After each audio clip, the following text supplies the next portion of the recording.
The Titanic was built to compete with other ships.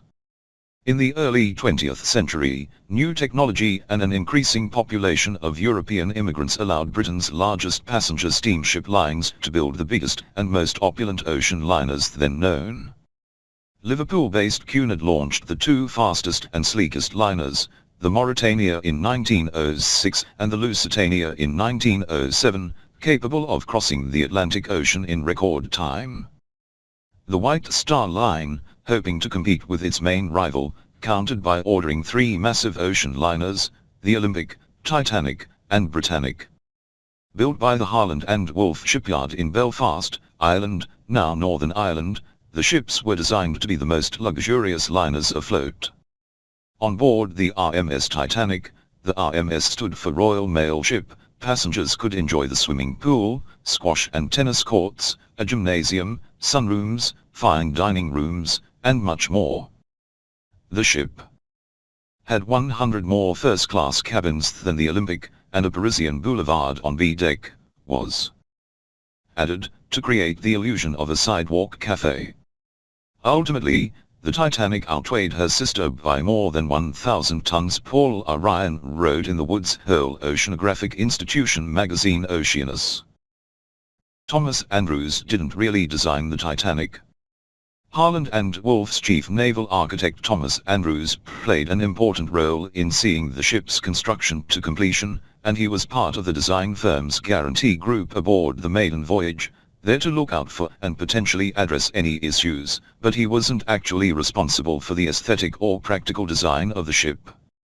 By the time he became the shipyard's chief architect, construction on Titanic was already underway.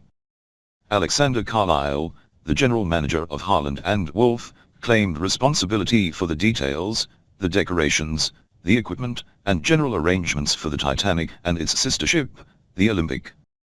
He also said the ships were entirely designed practically by Lord Perry, his brother-in-law. The misattribution of Titanic's design comes primarily down to poetic license. When Walter Lord's book, A Night to Remember, was turned into a film in the 1950s, the image of the ship's conscientious designer, perishing as his creations sank below the icy North Atlantic, proved too tempting to filmmakers, even if it meant fudging the historical facts. Everything on the Titanic was huge, except the number of lifeboats. The Titanic was not only the largest passenger ship of its time, it was the world's largest moving, man-made object. Its steel construction was held in place by 3 million rivets weighing 1,200 tons.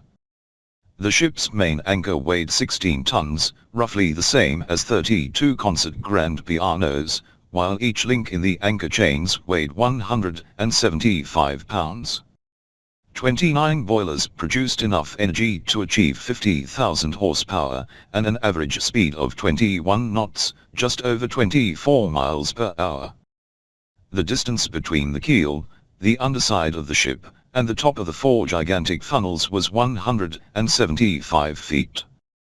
The ship measured 882.5 feet from bow to stern and 92.5 feet at its widest point. She was, in short, 11 stories high and 4 city blocks long.